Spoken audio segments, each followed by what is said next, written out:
Vamos ficar mais uma vez de pé, para o momento da reflexão da palavra do Senhor. Gostaria que os irmãos abrissem no Evangelho segundo escreveu João, capítulo 1.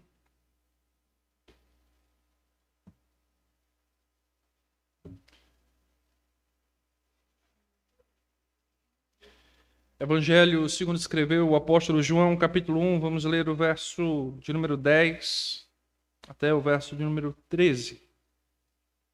Amém?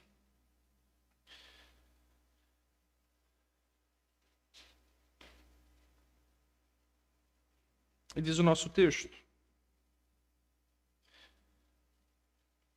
O Verbo estava no mundo, o mundo foi feito por intermédio dele, mas o mundo não o conheceu. Veio para o que era seu, e os seus não o receberam. Mas a todos quantos receberam, deu-lhes o poder de serem feitos filhos de Deus, a saber, aos que creem no seu nome, os quais não nasceram do sangue, nem da vontade da carne, nem da vontade do homem, mas de Deus. Oremos mais uma vez. Nosso Senhor, queremos pedir a Tua graça, a Tua iluminação, o Teu Santo Espírito sobre nós neste momento. Ajude-nos, Senhor. Precisamos de Ti. Precisamos da Tua mão a nos conduzir. Precisamos de Ti, Senhor, a nos orientar. Assim, ó Deus, que nós oramos, não pelo nosso nome, mas pelo nome de Teu Filho, Jesus Cristo. Amém. Podem sentar, meus irmãos. Meus irmãos, antes de podermos iniciar nosso estudo, precisamos abrir os nossos olhos para a importância do quarto evangelho, do evangelho segundo escreveu João. Pois, meus irmãos, há uma grandeza complementar nesse texto, neste evangelho, segundo comentou Lewis, dizendo que, sem dúvida, Mateus, Marcos e Lucas não silenciaram sobre as grandezas e os grandes ensinamentos da Bíblia. Mas, no Evangelho de João, eles se destacam de forma proeminente. Quem pode ser percebido diante deste texto? Pois, de fato, até quem passa correndo pode ver as grandezas do Senhor nesse texto. De fato, ele é a peça que completa os evangelhos. Os sinóticos, junto com o evangelho de João, são a boa nova. Como veremos, meus irmãos, o apóstolo João, nesse primeiro capítulo, está falando do verbo. No verso 1 ele diz, no princípio era o verbo, e o verbo estava com Deus, e o verbo era Deus. Ele inicia esse texto explicando como o verbo, a quem ele apontará em seguida, sendo um ser autoexistente, que sempre existiu. João se utiliza do termo verbo, ou melhor traduzido, logos, porque o gnosticismo e as mitologias gregas buscavam o logos, a origem de todas as coisas, o porquê. Dizem que o termo logos foi cunhado quando um primeiro filósofo olhou para as estrelas e fez a seguinte pergunta: quem fez? Quem fez? Quem criou todas as coisas? E o logos foi cunhado como o grande porquê, a origem de todas as coisas. O João segue descrevendo a participação deste verbo como agente criador. Verso 2, ele estava no princípio com Deus. Todas as coisas foram feitas por intermédio dele, e sem ele nada do que foi feito se fez. João traz que esse verbo autoexistente, que sempre existiu, que é o próprio Deus, estava desde o início, desde antes da criação. E não só formou todas as coisas, mas ele mesmo as mantém.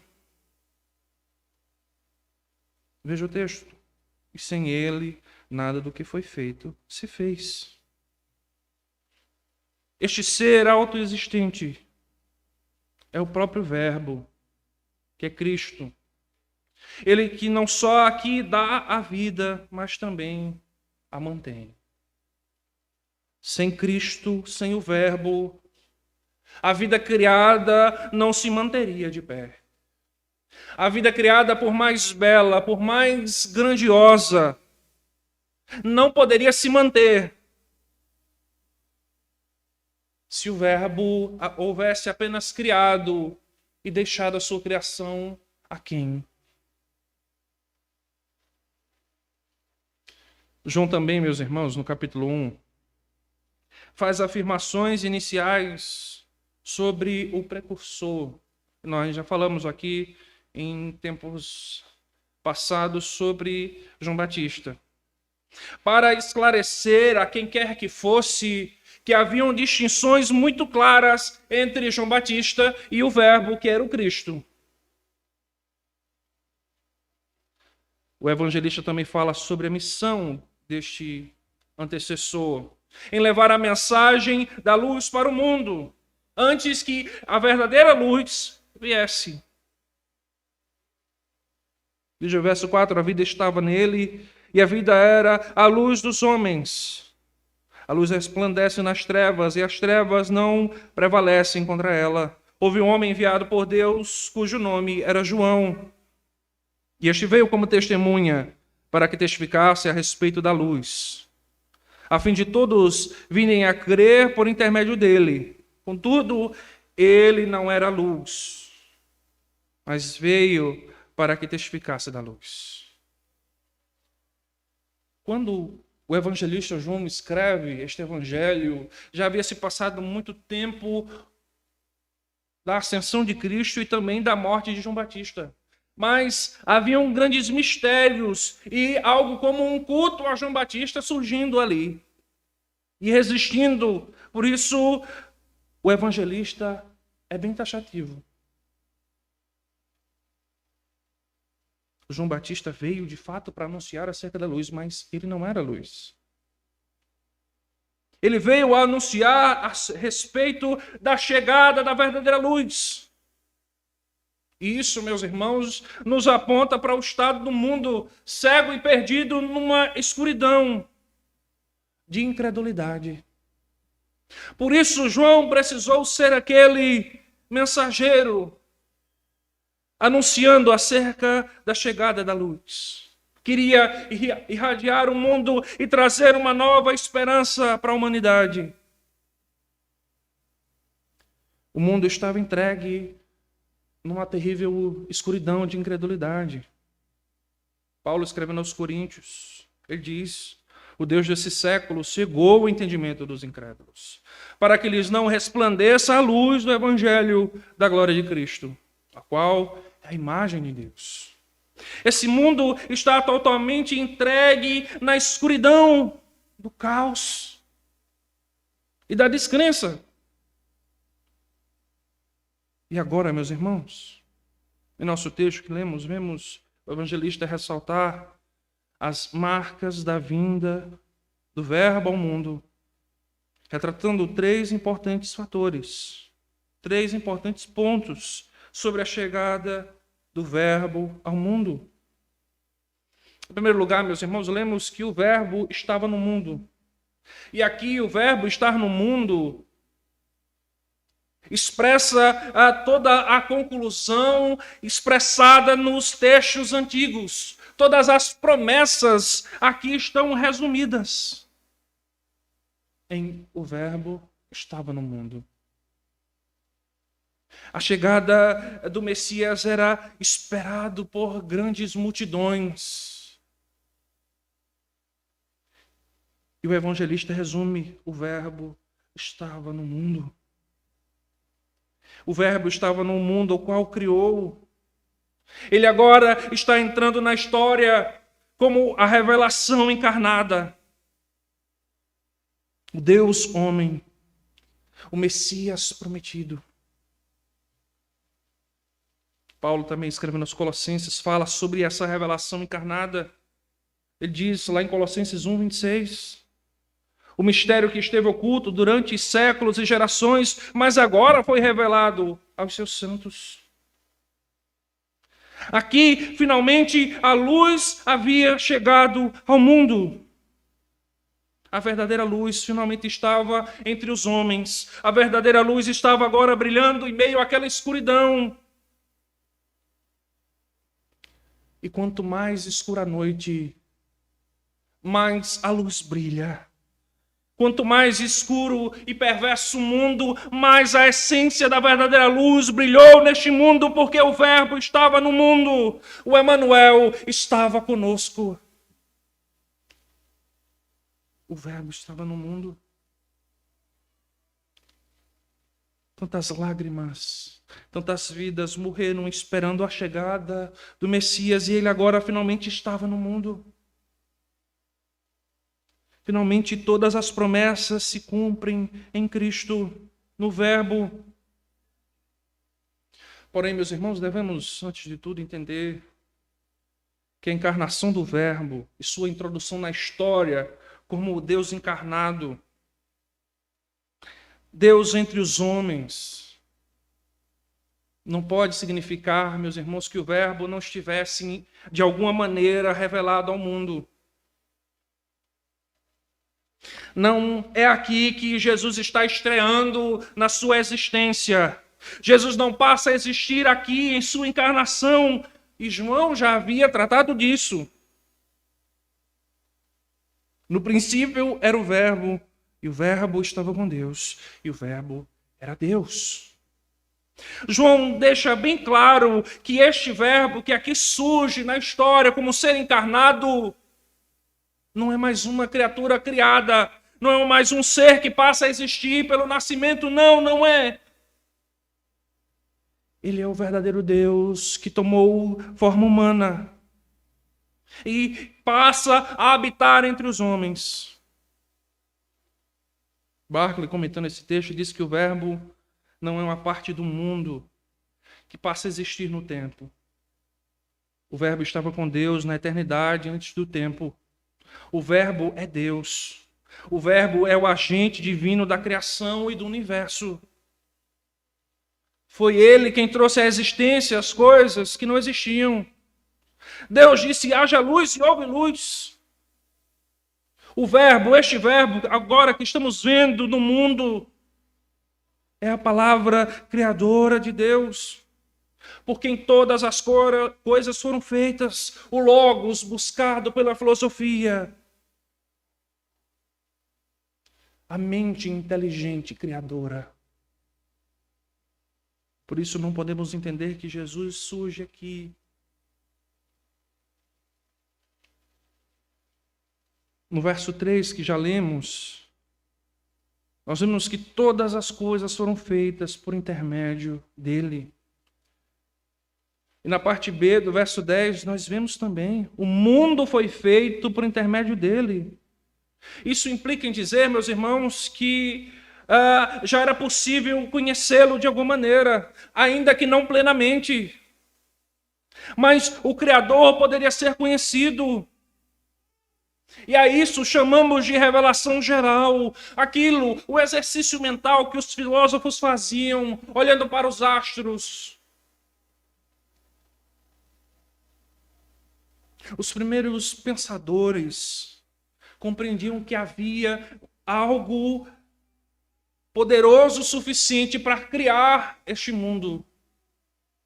Era possível analisar entre toda a criação que algo estava por trás daquilo. O mundo não havia sido criado pelo caos. A revelação geral é assim definida por dois motivos básicos. Em primeiro lugar, como foi dito, meus irmãos, essa revelação geral, porque nos dá um acesso de forma geral a Deus. nos dá um acesso geral dessa informação. É possível olhar para a criação de Deus. E ainda que você não creia em Deus, o Deus da Bíblia, é possível dizer que há uma mente inteligente criadora. É possível dizer que há uma força, um poder que criou todas as coisas com perfeição.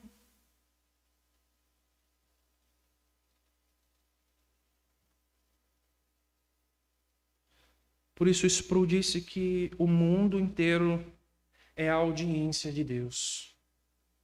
O mundo inteiro nos apresenta Deus como Criador. Em segundo lugar, meus irmãos, a revelação geral não fornece detalhes sobre a pessoa de Deus. As obras de Deus, os seus propósitos, a sua vontade. Em outras palavras, como o próprio nome diz, essa revelação é simplesmente geral. Porque ela fornece um conhecimento geral de Deus. O Salmo 19, verso 1, nos diz isso claramente. Os céus proclamam a glória de Deus, e o firmamento anuncia as obras de suas mãos. A criação, ela nos dá um tom geral de quem Deus é. E quão poderoso Ele é, mas Ele não nos dá acerca de sua intimidade, do seu propósito, do seu querer em nossas vidas. Por isso, meus irmãos, o Verbo está no mundo. Então, é provável que João se refira a mundo aqui, se referindo não ao mundo totalmente criado, não ao mundo existente, mas João está se referindo ao mundo dos homens, ao mundo daqueles alienados da existência de Deus. Pois desde a criação do mundo, as suas qualidades invisíveis, tanto seu poder eterno como a sua natureza divina, têm sido vistas. Os homens podem ver tudo isso. Nós podemos ver tudo isso. Nós podemos ver o que Deus fez. Por isso podemos afirmar, meus irmãos, que o Verbo já estava no mundo antes da sua vinda especial. Antes da encarnação, o Verbo já estava no mundo, ainda que não pudesse ser percebido totalmente. Riley diz que Cristo estava no mundo invisivelmente muito antes de nascer da Virgem Maria.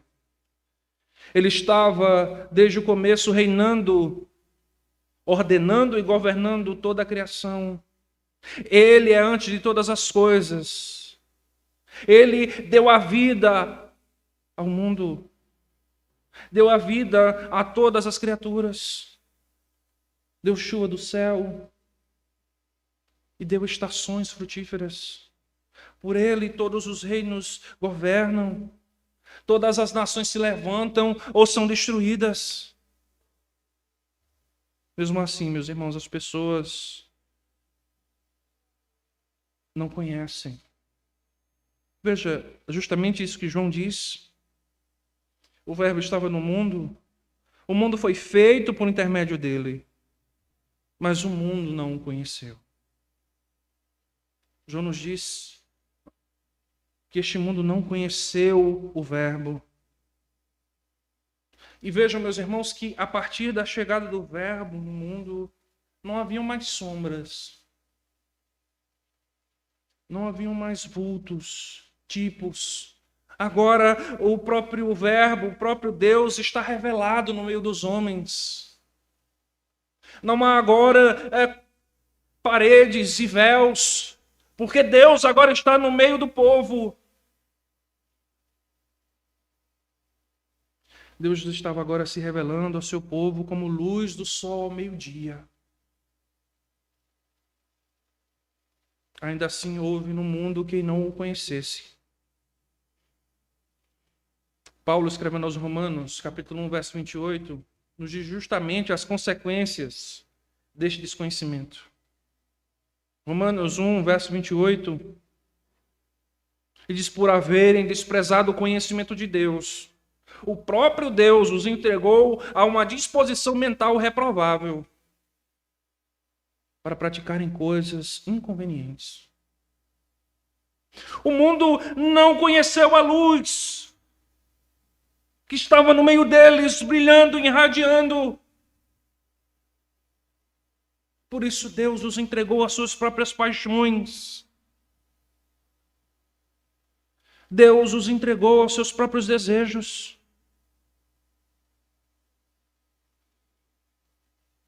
O mundo não quer Deus. O mundo não anseia pela presença do Senhor. Quem quer isso são os crentes que foram resgatados. As pessoas estão lá fora agora, se embriagando, se prostituindo, e elas não estão pensando em Deus, a não ser que o próprio Deus as busque. Eles jamais sentiriam um desejo de estar na presença do Senhor, assim como Adão não quis. O primeiro instinto de Adão ao pecar foi fugir da presença do Senhor. Ele não queria vê-lo. Pois, meus irmãos, não pode haver trevas diante da luz. Por isso, as trevas se escondem. No verso 11, meus irmãos, olhe para a sua Bíblia. Nos fala do propósito do verbo vir ao mundo. Vejam comigo. Veio para o que era seu, e os seus não o receberam. Aqui temos provavelmente João centralizando o termo mundo, se referindo a Israel. O mundo geográfico de Israel. O mundo para o qual Cristo, a luz, veio, é representado aqui por João como Israel, como um pequeno círculo dentro de um círculo ainda maior. Como se João estivesse dizendo, ele estava no mundo, o mundo veio a existir por ele. No entanto, o mundo não o reconheceu. João, aqui nesse termo, no verso 11, ele está trazendo para nós e para aqueles que estão lendo de primeira mão, naquele tempo, toda a relação pactual entre Deus e Israel. Quando Israel estava perdido, e Deus tomou Israel para si. Israel não era nada. E Deus fez de Israel a maior nação de todas. Deus deu prosperidade. Deus livrou Israel de grandes tormentas.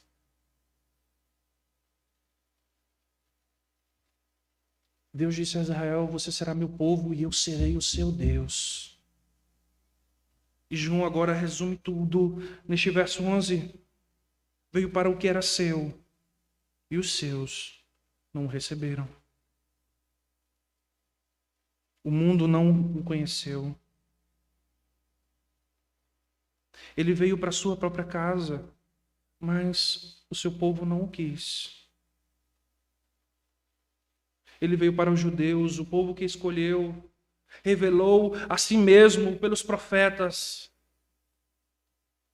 Veio para judeus que liam a palavra, liam o Antigo Testamento e ansiavam pela chegada da remissão e do remidor definitivo. Esta nação, meus irmãos, há tempos clamava pela chegada do Messias. O texto estava na mão deles, nas sinagogas.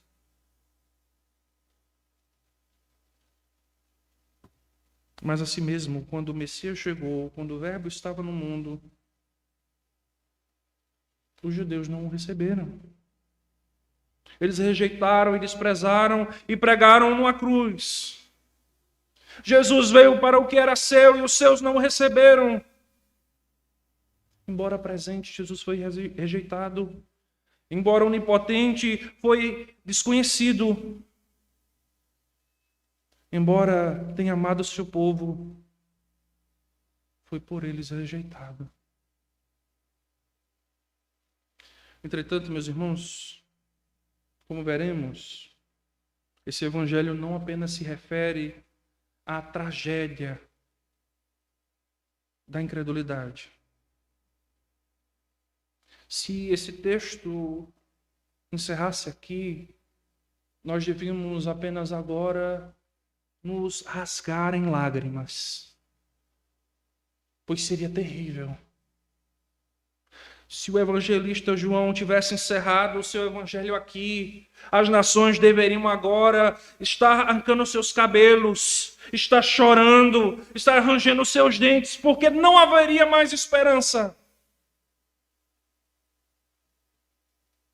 Ah, vocês não me querem, eu também não quero vocês. Mas esse texto também nos apresenta igualmente um magnífico espetáculo do desenvolvimento da fé.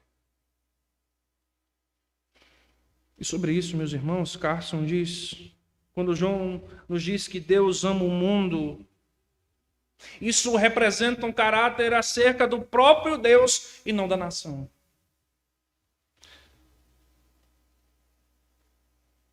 A vinda do Verbo ao mundo tem a ver com o propósito de Deus e não com o caráter do povo.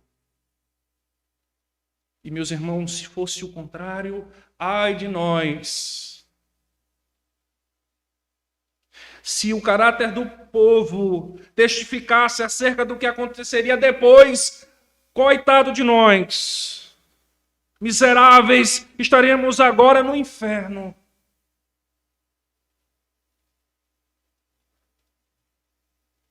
Mas a vinda do Verbo ao mundo expressa o propósito do próprio Deus. Está longe de ser um endosso do mundo. O amor de Deus deve ser admirado não porque o mundo é grande, mas o amor de Deus deve ser admirado porque o mundo é mau. Em outras palavras, João não está exaltando o mundo aqui, porque eles creram. Nem porque eles responderam com fé. Mas porque Jesus está respondendo à real necessidade que este mundo mau precisa de um Salvador. A obra do Verbo está expressado no seu grande amor, na sua grande graça. Por isso, nos versos 12 e 13, João vai ressaltar esse contraste daqueles que rejeitaram o Verbo. Vejam comigo. A partir do 11, veio para o que era seu e os seus não receberam. Mas, e esse mais, meus irmãos? Esse mais é o que deve nos trazer grande alívio e esperança. Mas todos quantos o receberam, deu-lhes o poder de serem feitos filhos de Deus. A saber, os que creem no seu nome, os quais não nasceram do sangue, nem da vontade da carne, nem da vontade do homem, mas de Deus. Se houve quem não cresce no Verbo, no Cristo, houve também quem o recebeu. Observem a parte B do verso 12. Mas a todos quantos receberam. E, meus irmãos, há um contraste gritante aqui. Veja que João faz uma proposta incrível. Pois no verso 11, ele diz, e os seus não receberam. E ele encerra. Mas no verso 12, ele dá uma ênfase àqueles que receberam o Senhor. Pois para o primeiro bloco, que são os incrédulos, João não traz um grande desenvolvimento. E há um propósito nisso. Porque João quer nos mostrar aqui que o resultado daqueles que rejeitam o verbo, meus irmãos, é serem completamente rejeitados. Aqueles que rejeitam o verbo, que não creem em seu nome, serão lançados para o esquecimento. Serão lançados a um inferno. Aqueles que rejeitam o verbo serão rejeitados por ele. Mas, meus irmãos, aqueles que piedosamente creem em Cristo, ele diz que o resultado da sua fé é a glória de serem reconhecidos como filhos de Deus. A maravilhosa dádiva daqueles que foram tocados por Jesus, foram escolhidos pelo verbo para crerem, é não apenas ter uma nova vida com Jesus, e por si só, meus irmãos, isso já seria magnífico. Receber uma nova vida de Jesus já seria fantástico. Receber perdão dos pecados já seria maravilhoso. E muito além do que eu e você poderíamos desejar de Deus. Mas o nosso texto, ele vai além. O termo aqui, poder, remonta para o processo legal da adoção. E com a adoção, o direito recebido através deste ato. E vejam como esse texto, meus irmãos, é extremamente forte. Pois João está falando para judeus. Judeus que se consideravam um povo exclusivo de Deus, herdeiros por descendência de Abraão. Deus está falando com esses que seu direito de nascença foi tomado e dado a filhos adotivos, pois eles rejeitaram o verbo. Vejam como isso é forte. Imagina um pai dizendo para um filho: olha, toda a minha herança não será dada a você, mas será dada ao seu filho, ao seu irmão adotivo. Aquele que não nasceu de mim, este receberá todas as riquezas que eu possuo, mas você não, porque você me rejeitou. Como isso é forte. O povo judeu estava embrutecido, orgulhoso de si mesmo. E Jesus já havia, ou no nosso contexto, irá deixar isso mais claro lá em Mateus, capítulo 21, versos 42 e 43. Veja como Jesus complementa essa afirmação. Então Jesus lhes inquiriu: nunca lestes isso nas Escrituras? A pedra que os construtores rejeitaram tornou-se a pedra angular. Isso procede do Senhor, sendo, portanto, maravilhoso para nós. Por isso, eu vos declaro que o reino de Deus será retirado de vós para ser entregue a um povo que produza frutos dignos do reino. Ah, meus irmãos, que texto maravilhoso. Para nós, talvez para eles, foi terrível. Mas para nós esse texto é magnífico. Paulo também deixa isso claro sobre as consequências da rejeição de Israel, resultando em vida para o mundo inteiro. Vejam comigo Romanos 11, do verso 11 ao 12.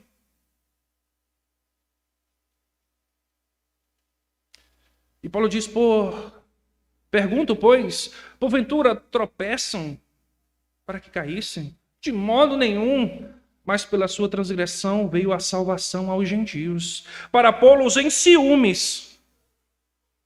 Ora, se a transgressão deles redunda em riqueza para o mundo, e o seu abatimento em riqueza para os gentios, quanto mais a sua plenitude.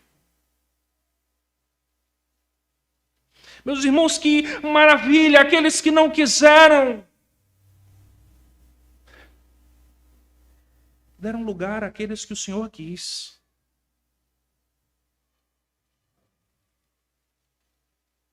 E o fato, meus irmãos, mais aterrorizante desse texto é que aquele povo não reconheceu o Senhor porque o Senhor não quis que eles conhecessem.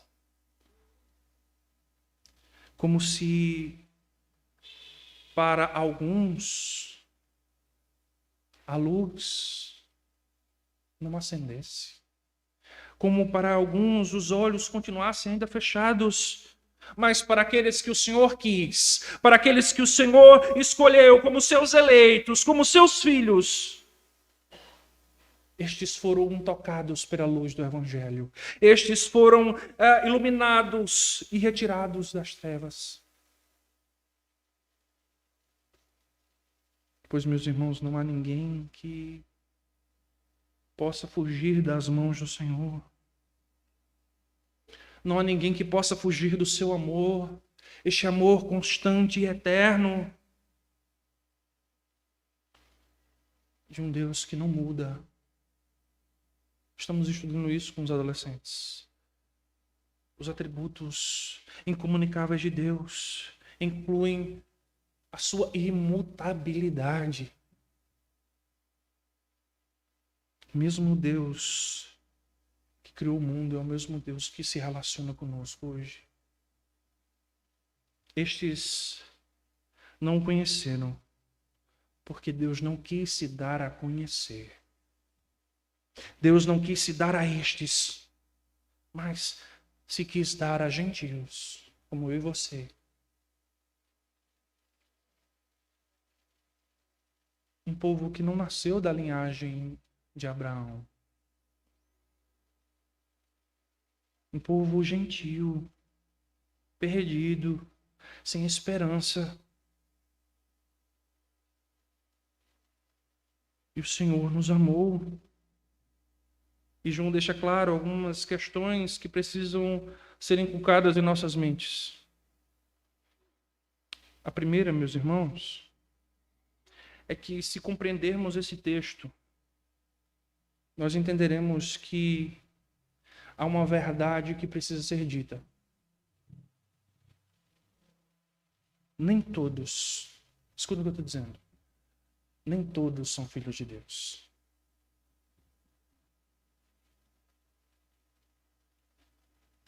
No verso 13 temos todos os aspectos da capacidade humana.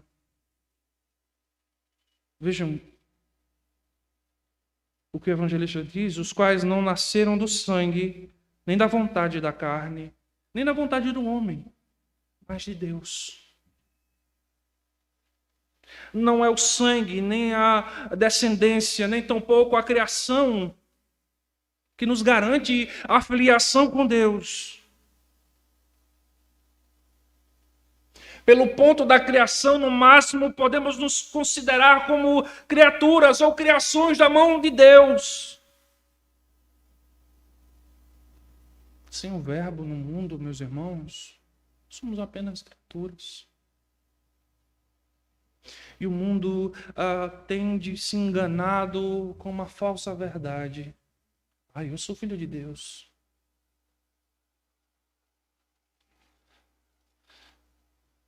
Isso é uma ilusão, porque os filhos de Deus creem no Verbo, creem em Deus e vivem sua vida como filhos de Deus.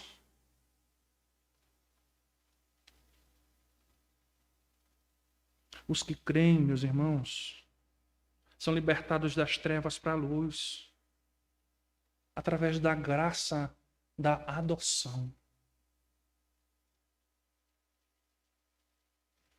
Segundo Baker, a adoção é o ato gracioso de Deus pelo qual Ele nos escolhe, nos chama para si mesmos e nos concede privilégios e bênçãos por sermos seus filhos. Deus, por excelência, tem uma natureza paternal. Seus planos para a sua família são expansivos. Embora a humanidade perdeu a condição e o privilégio dessa afiliação na queda, a adoção transporta o crente para fora de um estado miserável, terrível. de destituição.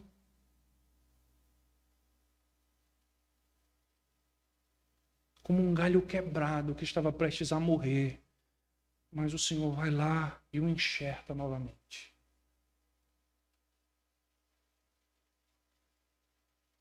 O Senhor nos tira de um estado decadente para uma união feliz com Deus. É essa, meus irmãos, a realidade daqueles que estão em Deus e aqueles que não estão. Ser filho de Deus procede de uma implicação muito maior do que simplesmente saber que Deus existe.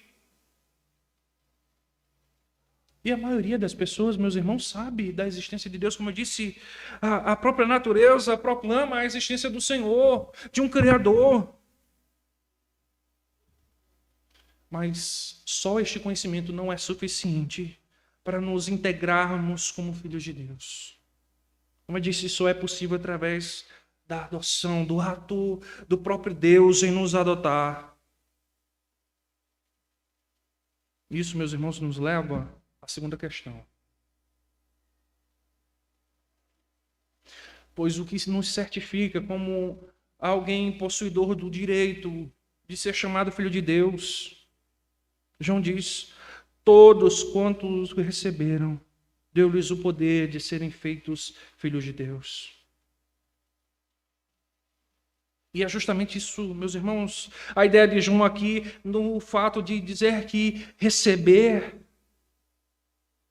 não é simplesmente um ouvir a Jesus. Quantos foram aqueles que ouviram as pregações de Jesus, ouviram a sua mensagem, viram os seus milagres?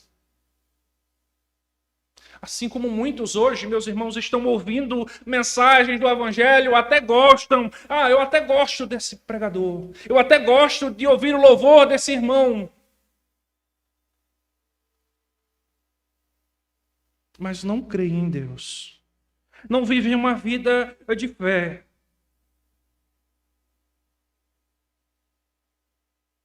Não creem nele como parte da família divina. Não creram em sua pregação. Mas para aqueles que tiveram seus corações abertos para enxergar a verdadeira luz, a verdadeira essência de Cristo, esses sim são filhos de Deus. Este estado, meus irmãos, ao qual o verbo no mundo nos possibilita e nos traz a mudanças reais. Por isso que precisa haver uma distinção clara. O mundo só passará a compreender a sua real situação quando compreender que não, eles não são filhos de Deus. Porque ser filho de Deus implica em certas mudanças de relacionamento. E eu gostaria de encerrar com pelo menos três mudanças de relacionamentos que o crente, aqueles que receberam Jesus em seus corações, possuem e devem possuir. Em primeiro lugar, meus irmãos, para aqueles que receberam Jesus, o Verbo, no mundo, o relacionamento com Deus é mudado. Pois eles agora não são mais criaturas, meras criações de Deus. Eles agora podem chamar Deus de Abba, de Pai. Eles agora podem se relacionar intimamente com o Senhor. Eles agora podem ter em Deus o seu real descanso e a sua real esperança. Porque o real Filho de Deus declarará como Cristo declarou: não procuro a minha própria vontade, e sim a daquele que me enviou. A vida do crente não é mais controlada pelas suas próprias questões, os seus próprios sonhos, os seus próprios desejos. A vida do crente, do Filho de Deus, é controlada pela convicção de que Deus é agora seu Pai. Que Deus é agora o Senhor da sua vida. Este é o seu conforto em todos os aspectos da vida de um crente. Ele é meu pai. Meu paizinho. Eu agora sou seu filho. Eu estava perdido, eu estava morto. E ele me adotou como seu filho. Ele me tomou para si.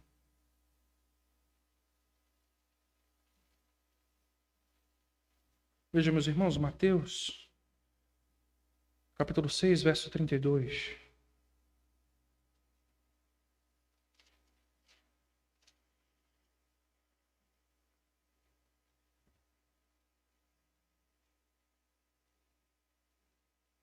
Vamos ler a partir do verso 31. Mateus 6, a partir do verso 31, diz: portanto, não vos inquieteis, dizendo: com que comeremos? Que beberemos? Ou com que nos vestiremos? Porque os gentios é que procuram todas estas coisas, pois vosso Pai Celeste sabe que necessitais de todas elas. Buscai, pois, em primeiro lugar o seu reino e a sua justiça, e todas estas coisas vos serão acrescentadas. Os irmãos percebem que os gentios é que se desesperam, é que se conturbam com as faltas deste mundo.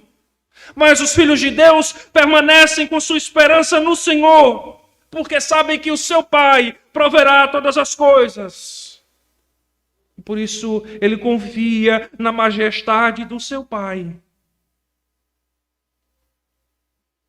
Precisamos ter esse entendimento muito claro daqueles que são e não são filhos de Deus.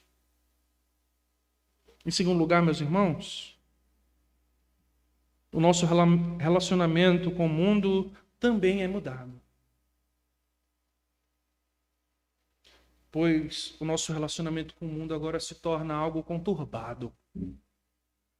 Vejam comigo, abram comigo a primeira carta de João, capítulo 3.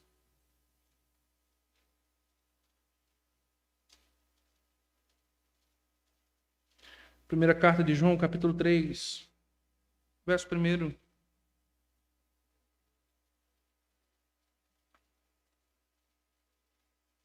Vede com que grande amor nos tem concedido o Pai, a ponto de sermos chamados filhos de Deus. Por esta razão, o mundo não nos conhece, porquanto não o conheceu a Ele mesmo.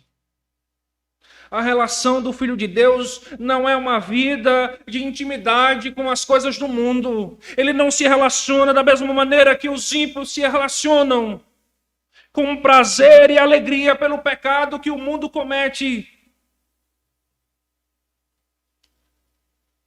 Mas ele é um insatisfeito com a realidade caída deste mundo. Ele aceita toda a conturbação que o mundo agora se levantará contra ele. Porque sabe que se Cristo foi rejeitado, o que dirá a eles? Se o primogênito não foi conhecido, o que dirá nós?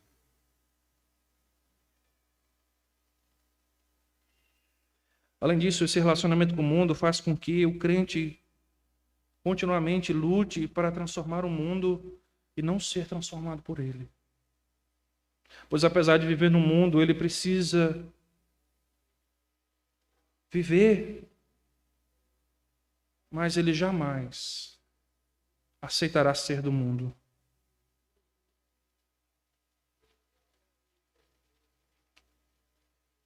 Os filhos de Deus têm consciência da triste realidade que surge e surgirá na vida do crente.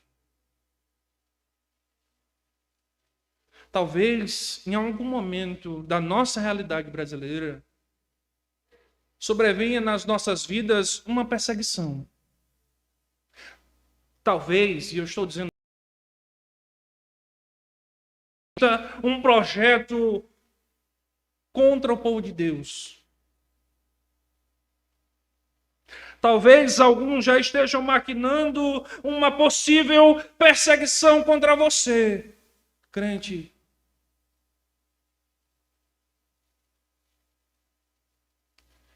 E, meus irmãos, usemos da lógica. Se nós compreendemos que o nosso relacionamento como filhos de Deus é um relacionamento conturbado com o mundo, onde o mundo nos odiará, não deveria ser espanto ser perseguido pelo mundo. Os crentes primitivos aceitavam isso com grande alegria. Os crentes, meus irmãos primitivos, sentiam grande gozo em seus corações, porque eles, meus irmãos, poderiam passar por aquilo que o seu Senhor passou, ser morto por amor ao reino de Deus e amor ao Evangelho. Às vezes nós não compreendemos isso, o real valor de sofrer os sofrimentos de Cristo.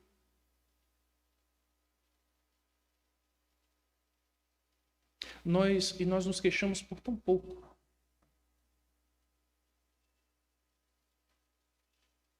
Acontece algum problema no nosso trabalho e aí nós vemos no culto de oração, olha, meus irmãos, eu queria pedir oração porque estão me perseguindo no trabalho.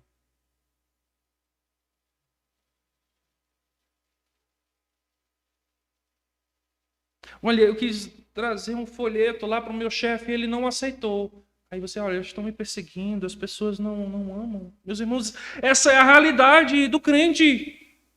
É não ter uma intimidade com o mundo, apesar de conviver no mundo e ter relacionamentos com pessoas do mundo. Mas o fato é que o mundo nos odiará. O mundo não nos conhece, porque também não conheceu a Deus. Em terceiro e último lugar, meus irmãos, o nosso relacionamento é mudado com Deus. Em segundo lugar, o nosso relacionamento é mudado com este mundo. E para aqueles que são filhos de Deus, nosso relacionamento com a família de Deus também é mudado. Pois, meus irmãos, como filhos de Deus, passamos a ter muitos irmãos e irmãs. Isso era complexo para a igreja primitiva. Marido e mulher na rua se chamavam de irmão e irmã. A igreja primitiva sofreu muito com isso. Olha, que absurdo, esses tais cristãos se relacionam com seus próprios irmãos. Que absurdo!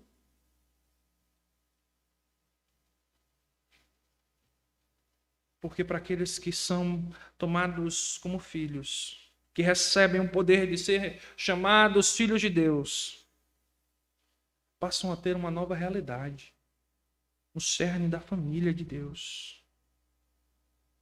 Através de Cristo, nós somos feitos família de Deus.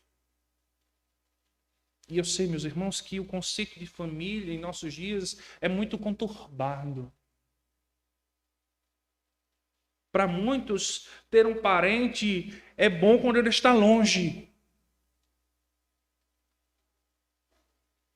Mas para o conceito de um novo relacionamento em Cristo, como filho de Deus,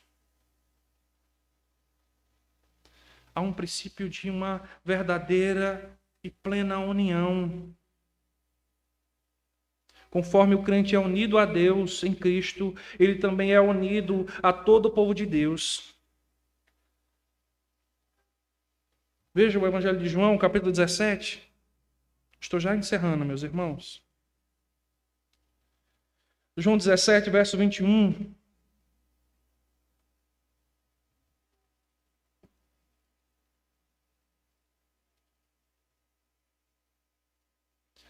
Pois todos os de Atenas e os estrangeiros, resistentes de outra coisa, não cuidavam, senão dizer ou ouvir as últimas novidades. Então Paulo, levantando-se no meio do areópago, disse, 17, 21. Perdoem, meus irmãos, eu errei aqui o texto.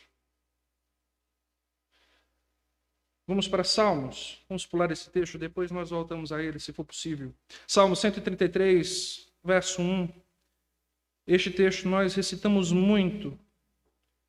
e infelizmente vivemos pouco. Salmo 133, verso 1. Vamos ler todo o Salmo. Ó, quão bom e agradável viverem unidos os irmãos. É como óleo precioso sobre a cabeça, o qual desce para a barba de Arão, e desce para a gola das suas vestes. É como o orvalho do Hermon, que desce sobre os montes de Sião. Ali ordena o Senhor a sua bênção e a vida para sempre. Os irmãos percebem como esse texto é simples, mas nos traz uma verdade sobre a nossa comunhão, que é quando a igreja está reunida. Quando há uma união entre os irmãos, é ali, é naquele local que o Senhor decide derramar a sua bênção. Por isso, meus irmãos, não dá para viver igreja sem estarmos unidos juntos. E este momento não pode ser replicado por cultos online. Essa união não pode ser replicada por mensagens no WhatsApp. É preciso algo maior, é preciso um contato constante. Porque essa união é boa e agradável. O Senhor se agrada. E é uma verdadeira alegria em nossos corações quando nós nos relacionamos uns com os outros. Meu irmão, como é que você está? O que você está precisando? Como é que vai sua família? Meus irmãos, nós somos um só corpo. Somos partes integrantes do corpo de Cristo. A realidade daqueles que são filhos de Deus implica que no novo relacionamento, como parte da família de Deus, eu preciso de você. Você precisa de mim, nós precisamos uns dos outros. Não há continuidade para uma igreja que decide abandonar a comunhão.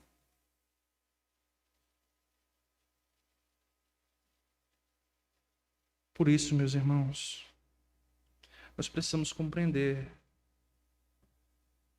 que o Verbo no mundo veio para aqueles que eram seus, mas os seus o rejeitaram. Mas aqueles os quais creram nele, ele lhes deu o poder de serem feitos filhos de Deus.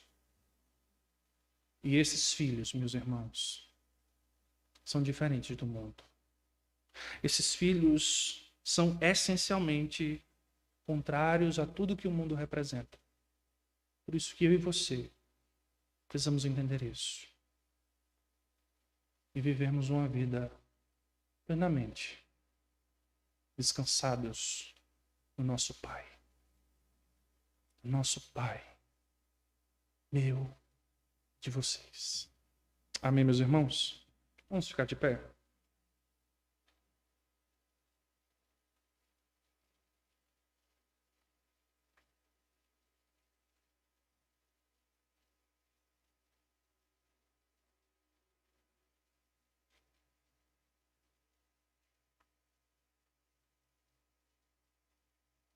Oremos mais uma vez ao Senhor.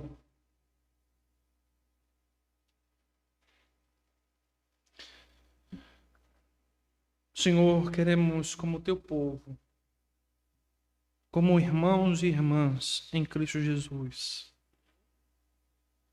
como teus filhos, clamar a ti, Senhor,